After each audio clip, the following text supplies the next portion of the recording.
am here. I walk into the hotel here in Anaheim, California, and who do I see? My old friend, superstar, amazing personal development guru, one of the best speakers in the world, Mr. Les Brown. Yes. And Thank you. And he said, old friend, after I took all the time to use mascara to cover my gray hair. I can't believe this guy. Great to see you. It's great to see you. We commandeered the little lounge up on the 14th floor, and Yes. we set this up. And I asked Les if he'd be willing to share with the Network Marketing Pro audience some of the great wisdom that he has. And he's been really an ambassador for network marketing for a long time, even though you're really a professional speaker, coach, trainer.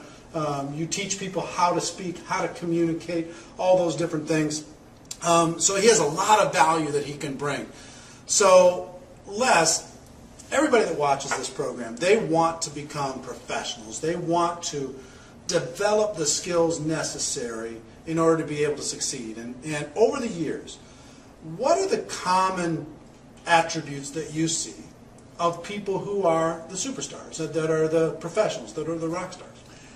The common theme that I've seen, those individuals that can tell their story and create value for the audience, and as a result of people being in the experience of that setting, they leave there feeling better about themselves, believing in their product, believing in the industry, and believing in the possibility that they can grow their business. And that's crucial. And when you say story, it's not just in front of an audience, it might be just to another person.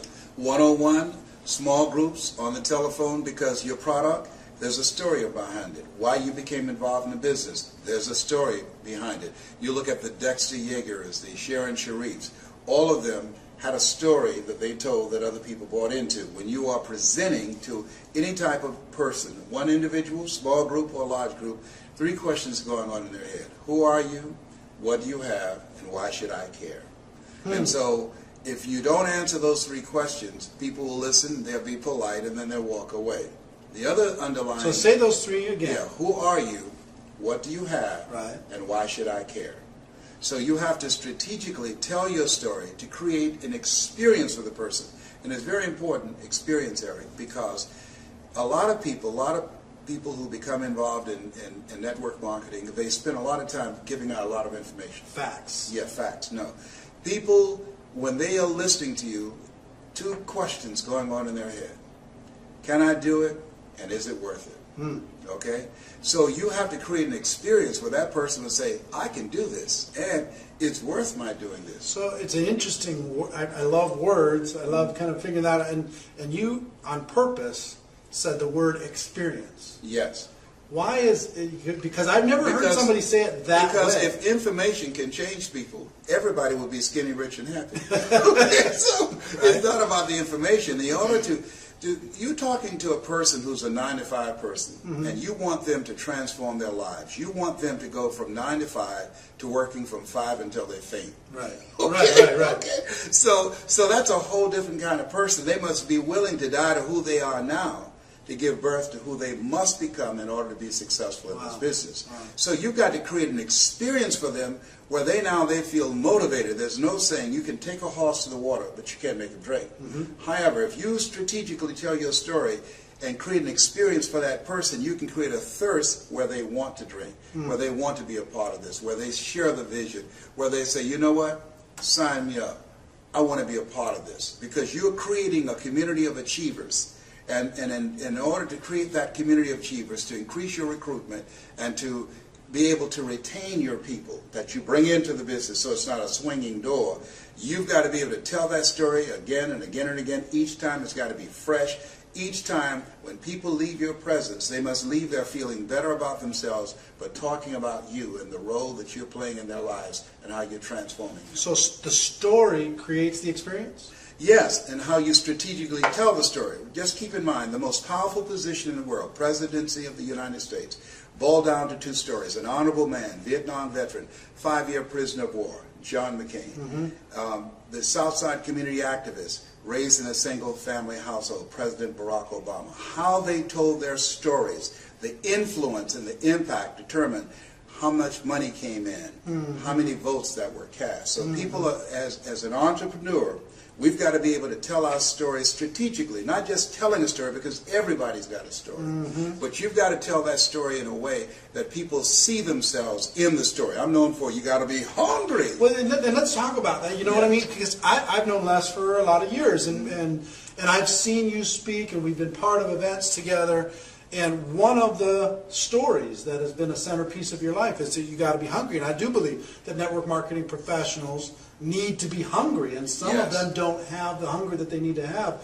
And through telling that story, and I've seen you tell that story 100 times probably. Yes. And you know what? Every time it still gets me because you've been a professional at how you've done it. And I make the story the audience's story. When I tell the story about going back to the radio station. Well, let's just tell it. Do you mind? Well, yeah, I'm going to tell it and coach them on how to tell the story. Good. Yeah. Well, maybe if we tell the story and then we can come back and say, okay, because a lot of people out here is thinking, he's got a story.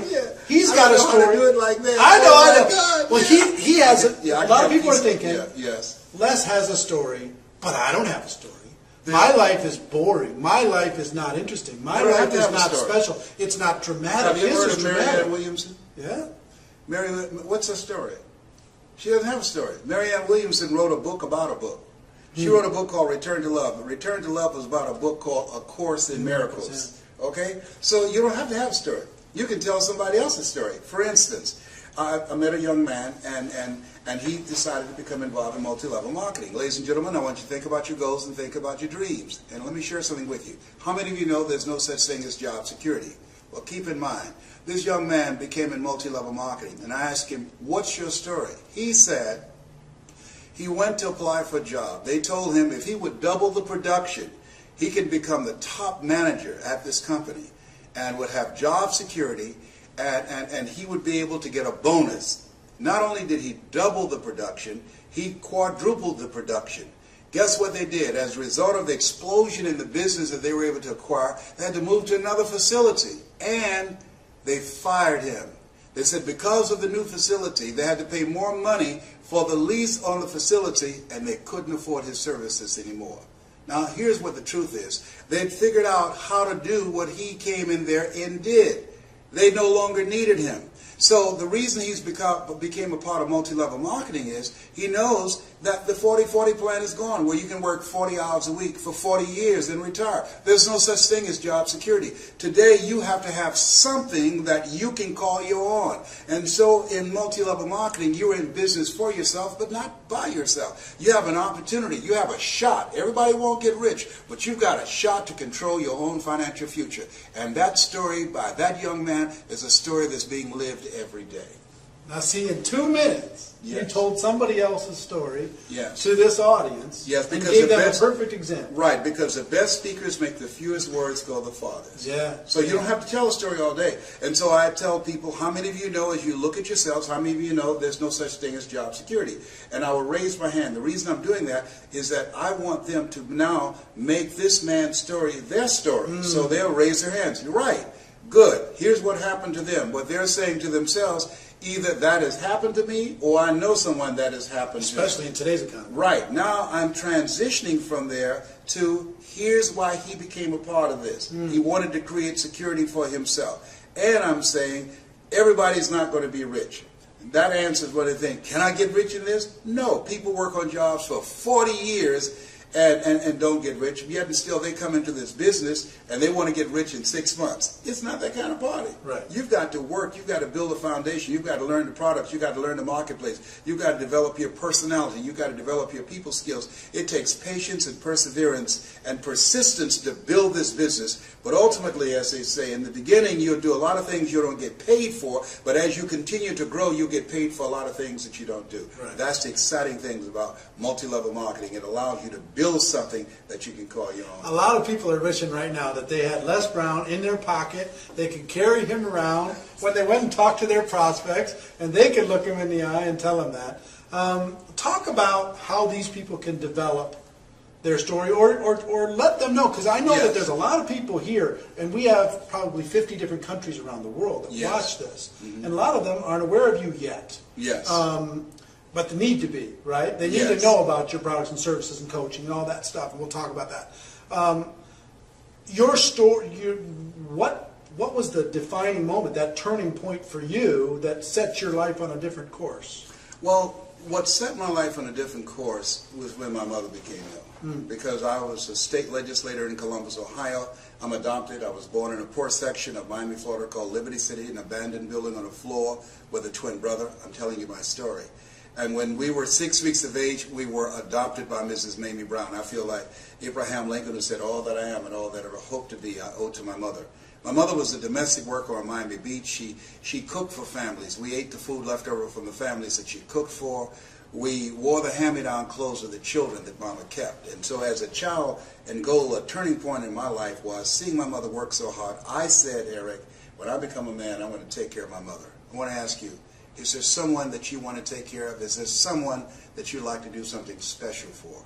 I want you to think about that person right now. Now, what I've done by doing that, I have segued from my story. I have now brought them into the story, and I asked them, is there someone you want to do something special for? They're saying yes. Now, that is called an imaginative leap. They leap from my story into their own story and say, yes, I know somebody.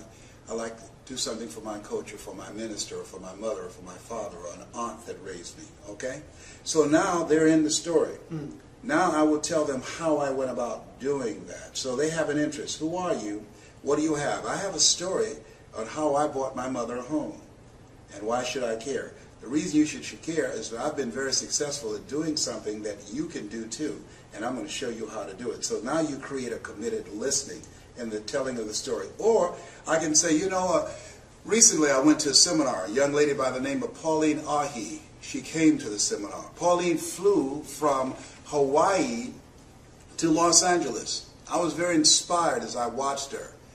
And the reason I was inspired, here we were in a room of entrepreneurs, and the person standing in front of the room, Dr. Julie Van Putten, as she was speaking and talking about discovering your power voice, ever so often Pauline would lean forward, and she'd pick up a pen with her mouth, and she would write with her mouth. Pauline came from Hawaii. Pauline has no arms. Pauline has no legs. She writes with her mouth. Here's a person who decided to become an entrepreneur, who decided to build a business in multi-level marketing. And with no arms and no legs, she's building an organization. And one of the things that really got me, when Dr. Julie Van Putten interviewed Pauline, she asked her, tell me one major obstacle you had in your life. Tell me something that you can think of. And Pauline looked, and she thought, and she said, I can't think of anything. And that grabbed me, because I could have given her a whole lot of things, a list of obstacles. And that showed me that Elsie Robinson was right when he said things may happen around you and things may happen to you, but the only things that really count are the things that happen in you. Even though she was born with no arms and no legs, what has happened in her that she sees herself as an empowered person. She has not decided to become a part of a job, the journey of the broke. She decided to control her own destiny by being involved in multi-level marketing. And what I said as I looked at her, if Pauline can do it, I know I can do it. And I know you can do it. Okay. So there's a How story. many more you got? Keep going, keep going, keep going. Yeah. So those examples, I mean, Mike Jones out of Philadelphia. I met him. Mike was earning $500 a month on Social Security. He now earns over $35,000 a month, and he does a seminar called How to Earn Over $200,000 a Year with Your Eyes Closed. He's been blind since he was 10. Okay, so all of these examples of what we see, other people's lives, we can use that as a platform to So whether it's your story or listen, somebody else's story, that's the example that you're giving. Yes, and people will say, I don't have success yet. Yes. They're just getting started. I haven't had success. I've been involved for 6 months. I haven't had success. But I can tell this other story, and I can say that's why I'm doing this. Yeah. Dexter Yeager, who was a beer truck driver, and now 50% of Amway volume comes through his organization. Dexter was just an everyday guy who decided that he wanted to live a different life for himself and for his family. And so when we look at people who are the great performers in multi-level marketing, here's what I know that they have in common too. Not only are they great storytellers, but there was a deciding moment, and that moment when they said virtually, I've had it. I've had it. That's when people change. I used to live next door to a lady named Miss Lillian, and Mr. Marvin, every Friday night he would get drunk and beat her. And I saw her years later and said, how's Mr. Marvin doing? She said, I left him. I said, why? She said, I'd had it. I'd had it with Marvin beating on me. That's when people leave jobs and they say, well, where are you going? Away from here. I've had it. You know, I was working on a job where they paid me just enough to keep me from quitting it. I worked just hard enough to keep from getting fired. So finally, I said, you know what? I've had it. Going where I'm celebrated rather than tolerated. I've had it living and playing small. Yeah. And so those kinds of examples and that kind of passion.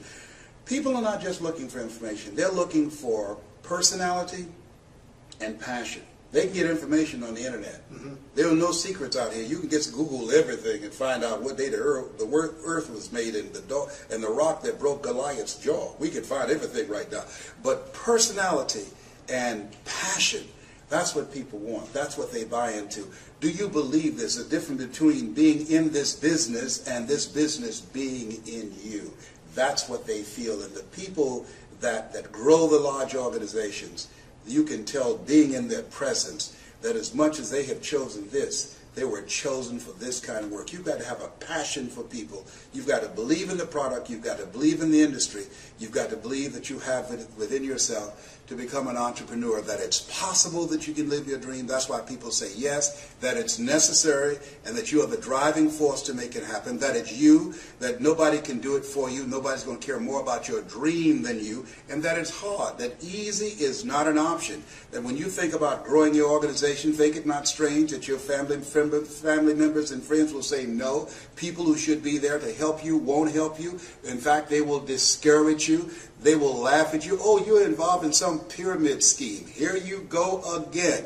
All of that's going to be a part of it. When you get on an airplane before they take off, they say fasten your seatbelt. Why? Because you're going to experience some turbulence before you reach a comfortable altitude. When you get involved in multi-level marketing, fasten your psychological seatbelts. Why? Because you're going to experience rejections and no and laughter and snickers from your family members and friends. Why? I don't know. That's just the way it is. It's possible you can live your dreams in spite of that. It's necessary for you to know that you're the one to make it happen, and that you become selective of people that you bring into the business. You don't want to convince people to do it, because person convinced against their will is of the same opinion still. You want people who want more, not people who need more.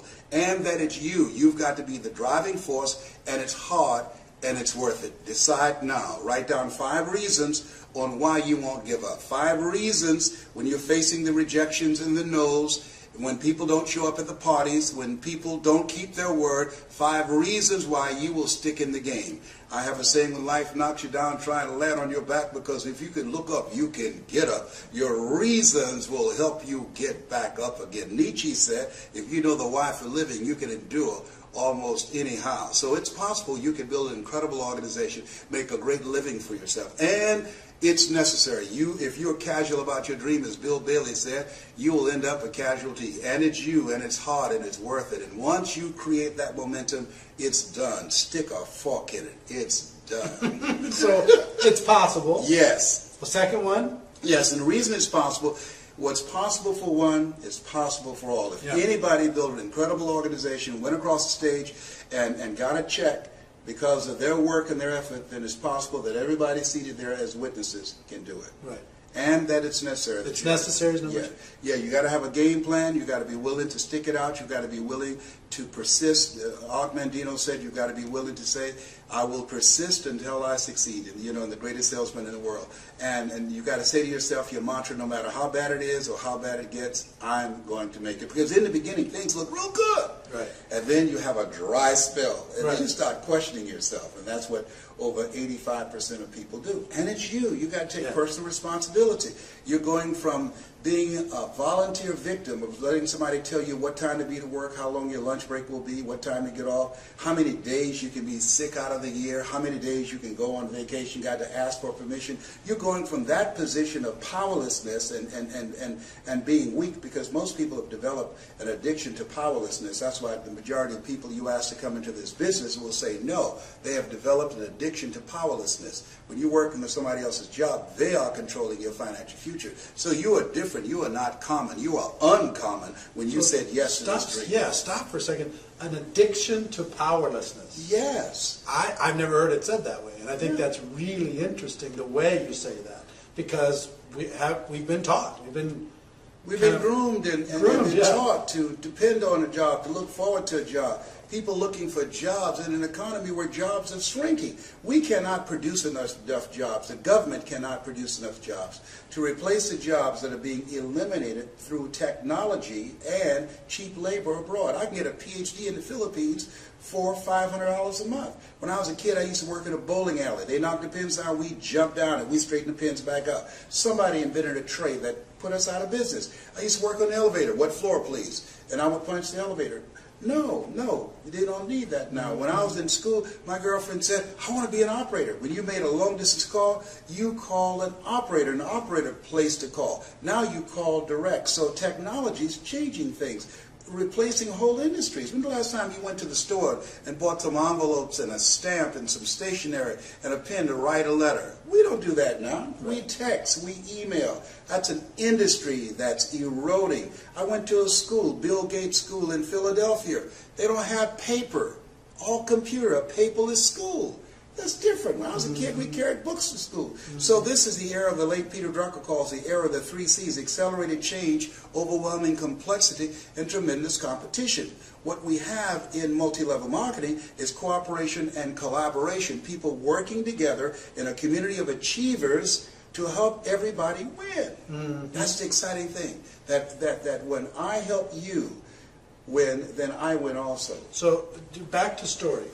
So do you think story helps people realize that they have an addiction to helplessness? And, absolutely. You have to build a bridge to get them away from that absolutely. posture? That's the purpose of the story, because what the story does is distract, dispute, and inspire. What you do, how people live their lives, is a result of the story they believe about themselves. If there are 500 people in an audience, there are 500 individual stories that's going on. So that's why it's important that we learn how to strategically create an experience with our story, so those 500 people will stop listening to their story. Through the course of your telling the story, they will back away from the possibility of blindness to say, I can't sell, or I can't do this, or I'm not ready to learn something different and new and change the page in my life. You cause them to back away from the possibility of blindness and inspire them to become, as Mother Teresa would say, to become a pencil in the hand of God and start writing a new chapter in their lives, because you've distracted them from their story, and you used the example of a Pauline Arhe or a Mike Jones or a Dexter Yeager to help them say, whoa, if he can do it, I can do it, because what's possible for one is possible for all. And now they're ready to start a new chapter with their lives. Can you tell I'm a fan? I mean, I get to sit here all day and we could just talk, because, I mean, the way you talk is so... The average person wants to give facts. They want so much to, to prove to somebody else that they know something. So they're given facts and information. And through your stories and through the quotes that provide third-party validation, that lets them know it's not just your opinion. It's other smart people have had the same opinion in the past. Yes. It's so masterfully done, and I hope you're getting a lot of tips here. And I hope as we're done with this interview, we're not done now, but when we're done with it, then you start to practice your story. That's and you start to tell your story to your dog and tell your story to your and get kids. some coaching, because you can't see the picture when you're in the frame. You have to, this Les Brown that you now see, I didn't know he existed. I used to be a different person, but a guy named Mike Williams, he interrupted the story in my head. He said, Les, you can do more than be a disc jockey. What do you mean? I'm LB, Triple P, Les Brown, your platter playing Papa. There were none before me, there will be none after me. Therefore, that makes me the one and only. Young and single, love to mingle, certified, bonafide, duly qualified to bring you satisfaction, a whole lot of action. I had to kill him all. Bam, bam, bam. He said, Les, you can do more than be the MC at the Bottoms Up Club and the Pink Pussycat and the Jamaica Club. You can talk to corporations and organizations. I said, what would I talk to them about? I don't have any college training. He said, Les, all of us are born the same way, dumb, naked, and speechless. You can learn. Okay, and so because of how he communicated with me, he created a thirst. One of the things I say to people, particularly when you come into this business, if someone has recruited you into this business, they saw something in you. And one of the things I strongly believe, and why Mike is still my mentor to this day, Mike Williams, and that is that sometimes you have to believe in somebody's belief in you until your belief kicks in. So whoever invited you into this business, they saw something in you. And if you don't see it, it doesn't matter that you don't see it, because eye has not seen, ear has not heard, nor has entered the heart of mankind what God has in store for you if you say yes to your dream and yes to the opportunity that the multi-level marketing industry can afford you. Can afford you. Yes. I love it. All right. I saw an interview with Will Smith a little while ago, and he said, greatness is simple. Here's what I believe, and I'm willing to die for it. Yes. When you talk about desire, you talk about hunger, you talk about determination. Are you willing to lose it all to gain it all? You're just willing to just go out there and make it happen. I believe that since greatness is possible, then being excellent is not enough. Right. That anybody through observation and practice can perform at the level of excellence. But when you see a Larry Bird who formerly played for the Boston Celtics, you don't say, boy, when the Bird played, he was an excellent player. We're talking about greatness here. Right. You see a Wayne Gretzky. And I believe that when you're pursuing your greatness, you don't know what the limits are. So you act like you don't have any, that you become intelligently ignorant. According to the laws of aerodynamics, as we know, a bumblebee isn't supposed to fly because his body is too large to be held up by the little puny wings. But the bumblebee doesn't know it. And what you will find in multi-level marketing, that you'll see people take quantum leaps in terms of their influence and their income. Why? Because being in a community of achievers, you discover some powers and abilities you have that you don't even realize. That L.C. Robinson was right, that things may happen around you and things may happen to you, but the only things that happen that really count are the things that happen in you. And part of being around other achievement-driven people, they'll push you to levels that you could never go by yourself. And that's why it's so very important that we do something that Jim Rohn said, and that is look at your relationships. You're building an organization. You want to develop greatness. The only way you can develop your greatness is you've got to be in a relationship with people that will push you, that will stretch you, that hold you to a higher standard, that will hold you accountable. And you have to look at your relationship, and Jim said, ask the question, what is this relationship doing to me? Right. Am I growing mentally and emotionally and spiritually? Is it challenging me? Am I honoring my word as myself? Is this making me begin to look at myself and reflect on myself and raise the bar on myself? Einstein said that thinking that has brought me this far has created some problems this thinking can't solve. And part of developing your greatness is being around people who, as you run, you can run faster with 100 who want to go than with one around your neck, that they will challenge you to step it up to another level. Right. Well, as we're running out of time, but we could talk all day, yes. and we could tell some stories, and we could yes. do some stuff, but that'll be for another time. But first of all, I'm going to put a link so people can find a way to contact you, find out about your products, your services, your coaching yes. that you do on how to tell stories. So everybody, I encourage you to connect, and this will be seen by over 100,000 people all over the world. People are really hungry. Right? Part of what I'm going to do right now, I'm going to train 1,000 voices of hope. We've produced a generation of problem staters.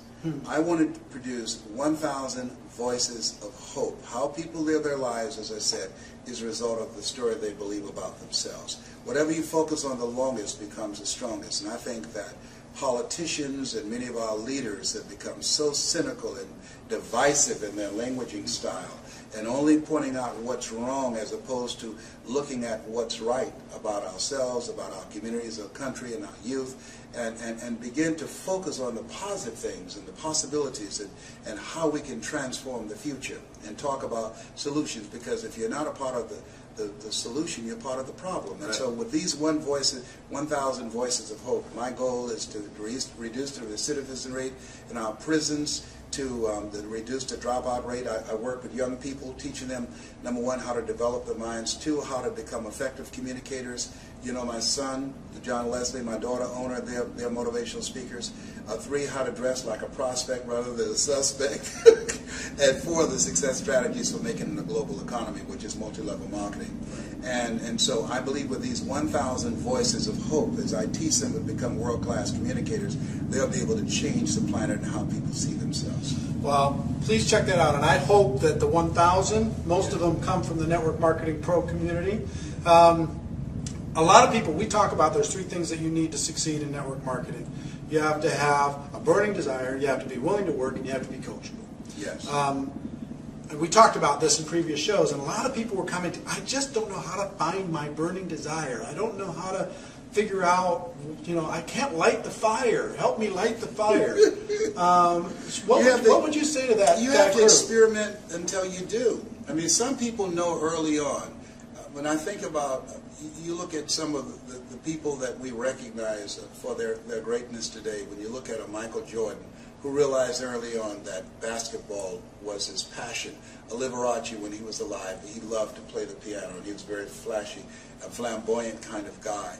That you have to experiment with life. Life is about experimenting. The two most important moments in our lives is the day that we're born and the day that we realize why we were born. Yeah. That we were chosen for something. And so you have to experiment until you find it. And I will tell you, a lot of people get the misinterpretation that network marketing has to be their passion. Network marketing can be their passion, it's my passion, but for most people it's a tool to be able to buy the house for your mom. It's the tool to be able to contribute to the world. Or to me, network marketing is a vehicle that allows you to develop the total you. There's no other, you cannot, when you're working on a job and you go in knowing what it is you have to do, knowing that if you are breaking your back and breaking a sweat working every day and the person next to you dragging their feet, you're still getting the same pay. The difference between that and network marketing, you have to develop your entrepreneurial skills, you have to learn to keep good records, you have to learn to manage yourself, you have to learn to manage your time, you have to learn to manage people, how to influence people, you have to learn how to plan, have an agenda for your life, because if you don't have an agenda for your life, you're part of somebody else's agenda. So it develops every dimension of who you are. Honest to God, Eric, had it not been for Best Line Products, that I first heard Jim Rowland, and under the leadership of Bill Bailey, years ago, during the days of Holiday Magic and Dare to Be Great with Glenn Turner, I wouldn't be who I am. All of those experiences, those conventions, those positive, motivated people who had dreams, man. The question was asked, when does a man or woman die? And I said, they die when their dreams die. When you don't have anything to look forward to. Kenny Rogers said, having someone to love, something to do, and something to look forward to will give you a long, fulfilling life. And so it helps you to develop every dimension of yourself. And that, to me, is the passion.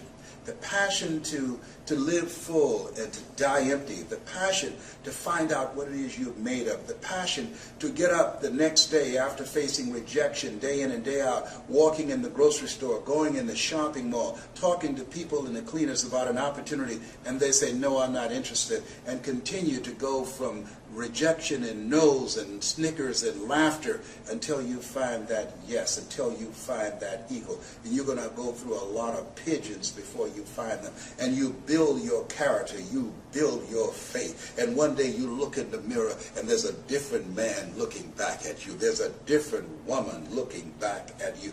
There's a saying that I refuse to be a common man. It's my right to be uncommon if I can. I seek opportunity, not security. I do not wish to be a kept citizen, humbled and dull by having the state look after me. I want to take the calculated risk, to dream and to build, to fail and to succeed. I refuse to live from hand to mouth. I prefer the challenges of life to the guaranteed existence, the thrill of fulfillment to the still calm of utopia. I will never cower before any master nor bend to any threat. It's my heritage to stand erect, proud and unafraid, to face the world boldly and say, this I have done. That's what it means to be a multi-level marketer, an uncommon desire to control your destiny. I'm getting fired up. I'm getting excited.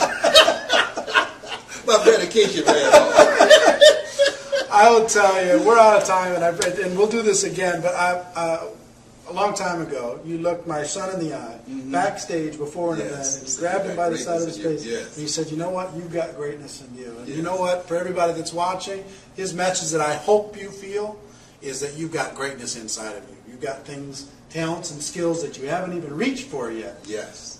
You've got abilities and stories that are going to be amazing. And can change the world. Yeah.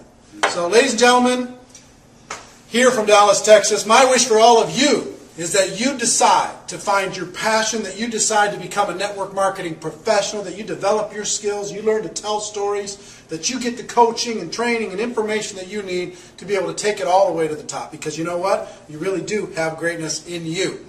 It is a stone cold fact. You got something else to say? Say Yes, this has been Mrs. Mamie Brown's baby boy and Eric Warrior's pride and joy. It's a fact, ladies and gentlemen, that we have a better way. Now let's go tell the world. Everybody, we'll see you next time. Bye-bye.